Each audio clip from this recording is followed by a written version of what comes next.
Salut les pilotes, j'espère que vous allez bien, ça me fait très plaisir de vous retrouver. Alors comme promis, aujourd'hui commence une série de tutos sur la T16. Donc je vais vous expliquer un petit peu toutes les étapes pour pouvoir programmer votre T16 et puis pouvoir faire voler votre drone grâce à cette radio.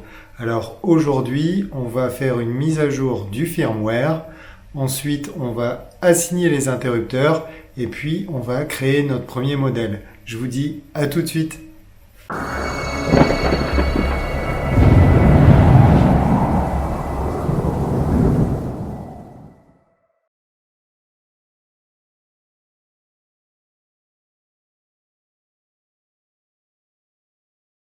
Donc la première chose qu'on va faire avant de rentrer dans les menus et commencer à programmer la radio, c'est vérifier que notre firmware soit à jour. Alors pour ça, il vous suffit d'allumer la radio. Welcome to Jumper TX. Throttle warning. Switch warning. Donc une fois que la radio est allumée, on va faire un appui long donc sur le bouton Système. Et puis ensuite, on va faire défiler les pages jusqu'à aller à l'icône Information. Donc la version qui est installée sur notre jumper, c'est la 2.2.3 et elle date du 9 avril 2019. Donc pour updater votre firmware, vous avez deux méthodes. La première, c'est de retirer la carte SD, la mettre dans votre ordinateur et puis enregistrer le firmware sur la carte SD. Donc pour retirer la carte SD, j'ai retiré déjà le compartiment de la batterie. Elle se trouve à cet endroit-là. Ensuite, on a une deuxième méthode, c'est de mettre la radio en mode bootloader et puis de la brancher au niveau du port USB donc qui se trouve sur le dessus de la radio. Donc je vais vous faire une petite mise au point. Voilà, donc il faut la brancher sur cette prise. Donc on va tout de suite aller à l'ordinateur et puis on va regarder si notre firmware est à jour. Maintenant qu'on a regardé sur la radio la version du firmware, on va aller sur le site de Jumper pour vérifier si ce firmware est à jour.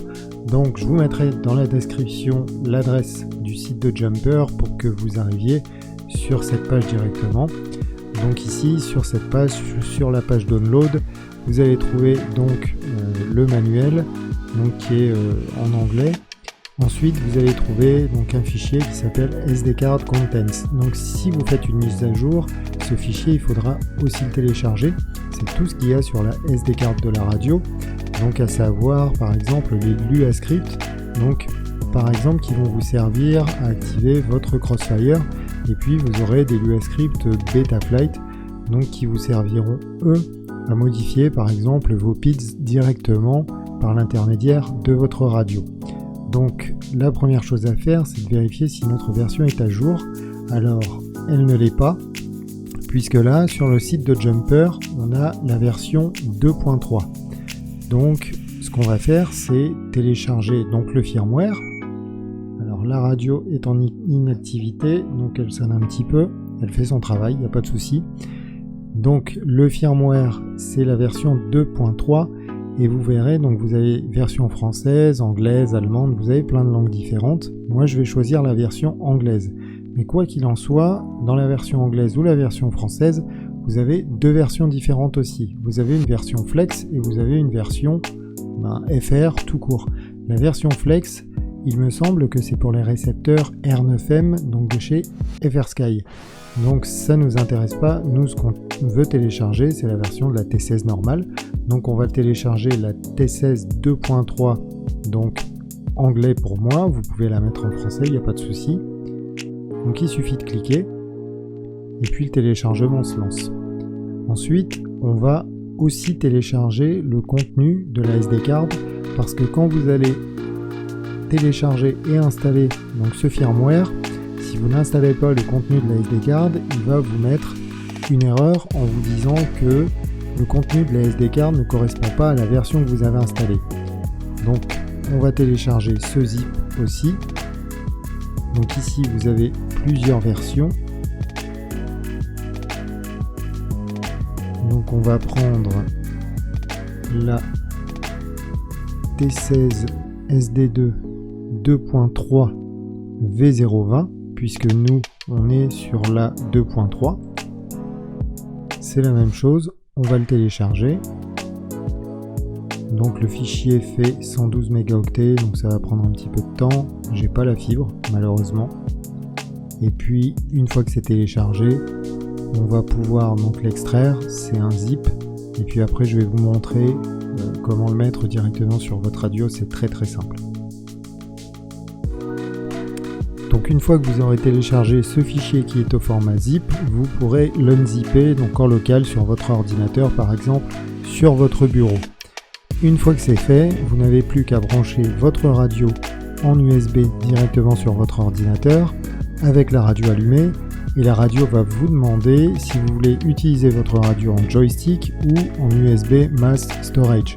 Donc vous allez sélectionner ce second menu, et puis à partir de là, vous allez envoyer donc les données sur votre radio.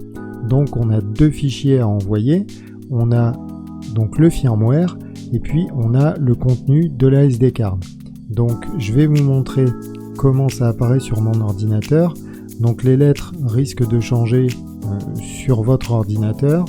Vous avez d'abord un lecteur USB qui va apparaître, donc ça c'est le contenu de la SD card. Donc on va d'abord mettre le contenu de la SD card. Donc moi il est sur mon ordinateur, donc je n'ai plus qu'à sélectionner tous les fichiers. Je fais copier et ensuite je retourne sur lecteur USB. Je fais coller. Et là, il va commencer donc à envoyer tous les éléments sur la carte SD donc de la T16. Donc là, il me demande si je veux remplacer les fichiers puisque les fichiers portent exactement le même nom. Donc on fait remplacer les fichiers dans la destination. Et puis il va démarrer tout doucement donc le transfert sur la SD card.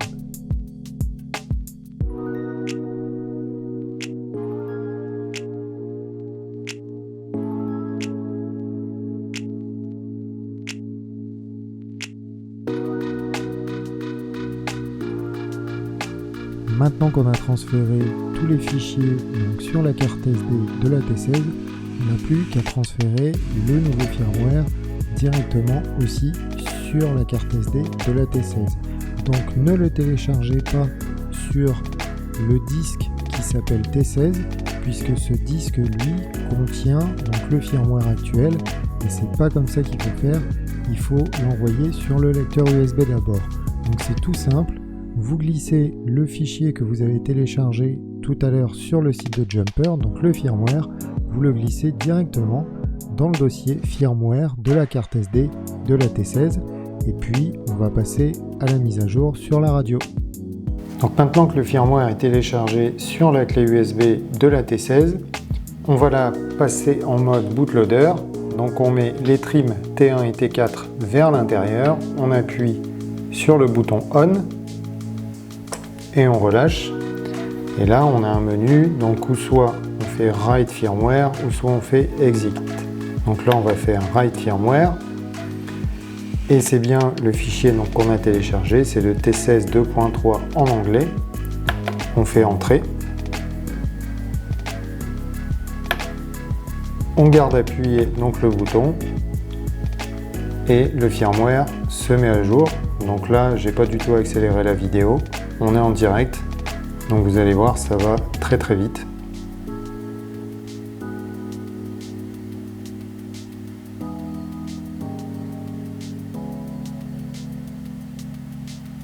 Voilà, ça prend une petite vingtaine de secondes, c'est fait, le firmware est écrit, il nous suffit d'appuyer, on fait Exit Welcome to Jeopardy X. et voilà.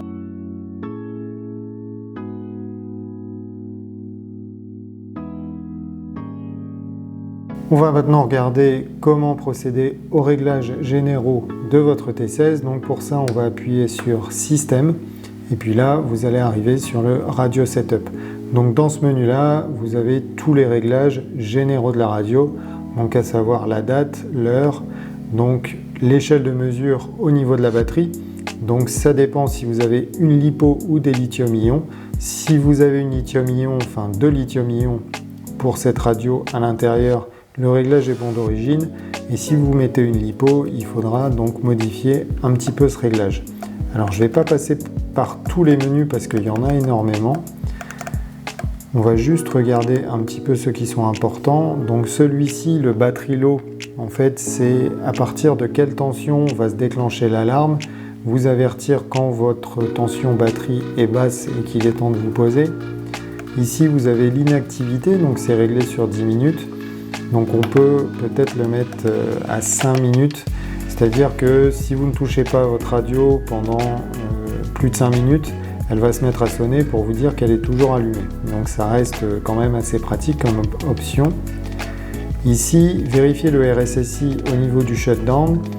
C'est-à-dire que la radio va vérifier si vous essayez de l'éteindre, si elle voit que par exemple votre drone est toujours branché et connecté à la radio, elle va vous envoyer un message d'alarme en vous disant « Attention, le drone est toujours branché, est-ce que vous êtes sûr de vouloir éteindre la radio ?» Donc c'est quand même relativement pratique aussi. Et puis ici, bon, c'est le rétroéclairage. Alors le GPS, vous inquiétez pas, il n'y a pas de GPS dans cette radio, mais c'est peut-être des options pour plus tard. Ici, vous allez régler le mode. Donc là, la radio, elle est en mode 2. Moi, je pilote en mode 1. Je ferai la modification. Alors, si ça intéresse des personnes, je pourrais faire un tuto éventuellement. Je sais qu'il n'y a pas énormément de pilotes en mode 1, mais n'hésitez pas à le mettre dans le commentaire si vous souhaitez un tuto pour savoir comment passer cette radio en mode 1. Il faut l'ouvrir et puis il y a des petites manips à faire au niveau des manches.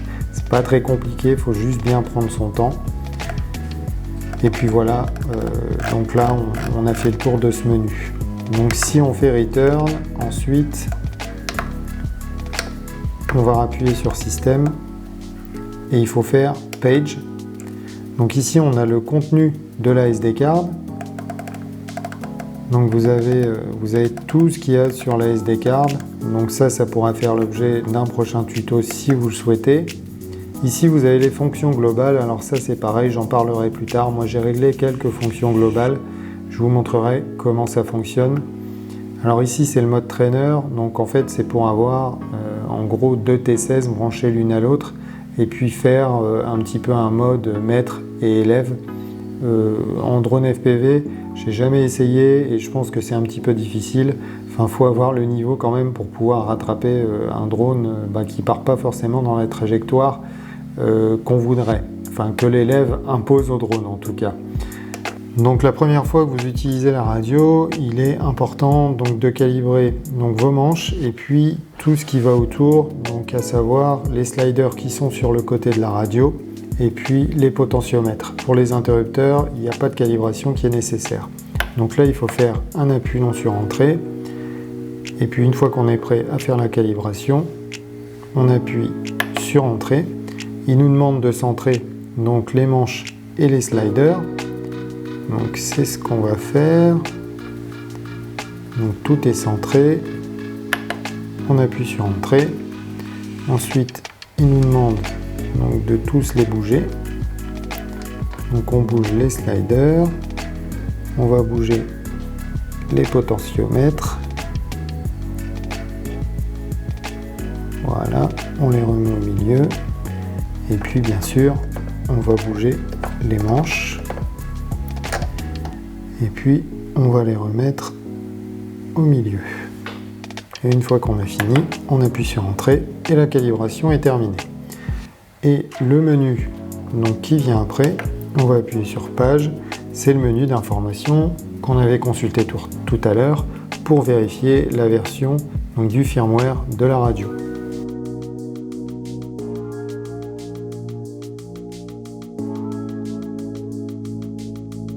Maintenant, il ne nous reste plus qu'à créer un modèle. Alors pour créer notre premier modèle, c'est très simple. On va faire un appui long sur la molette et puis on va faire Modèle Select. Alors vous voyez, j'ai déjà un modèle qui a été créé. On va en créer un deuxième. Donc là, il suffit de faire un appui long sur la molette et on sélectionne Create Model. Et là, on a un menu. Donc, il nous demande si notre modèle est un planeur ou si c'est un avion. Alors, c'est un multirotor. Donc, pour l'instant, il n'y a pas de menu multirotor. Donc, on va utiliser le menu avion, c'est très simple, il n'y a pas vraiment de souci. Donc on sélectionne l'avion, il nous demande si notre modèle a un moteur, oui, on en a même 4, et sur quel canal est la commande des gaz. Donc nous, c'est le canal numéro 3.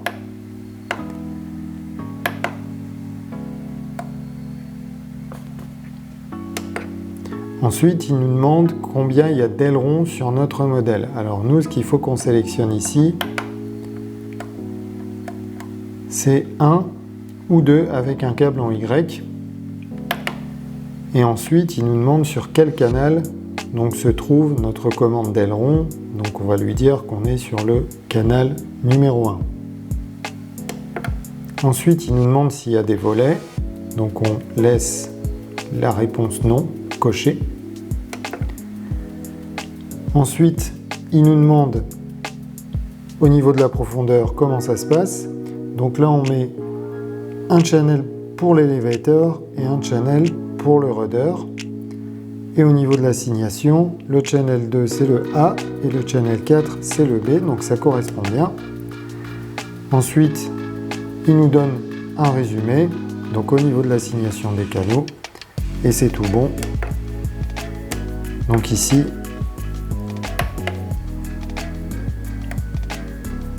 c'est bon, tout est bon. Donc créer l'avion, il a été créé.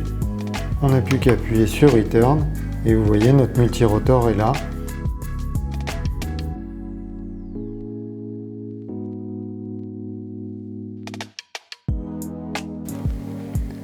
Alors sur cette radio, les interrupteurs ne sont pas assignés d'origine. Donc il va falloir qu'on assigne chaque interrupteur, enfin du moins les interrupteurs qu'on voudra utiliser pour piloter. Pour activer tous ces modes, il faut qu'on accède à la page mixeur. Donc pour ça, on appuie sur le bouton modèle, donc c'est le bouton du haut, on fait un appui long et ensuite on appuie sur page jusqu'à accéder au menu mixeur. Une fois qu'on est dans le menu mixeur, vous pouvez voir donc qu'on a channel 1, channel 2, channel 3 et ainsi de suite. Donc les 4 premiers canaux, ils sont réservés au niveau des manches et à partir du 5e, on peut assigner un interrupteur. Donc par exemple, pour le canal numéro 5, j'ai actionné donc mon arm switch. Pour le numéro 6, j'ai mon pré-arm. Pour mon numéro 7, j'ai le buzzer. Pour le numéro 8, j'ai le turtle et puis ainsi de suite. Donc je vais vous montrer par exemple comment mettre le pré-arm. Donc ce switch là, c'est la même chose pour tous les autres switches. Vous faites un appui long, vous appuyez sur Edit, donc vous lui donnez un nom. Donc moi j'ai marqué pré-arm, donc c'est pré-arm.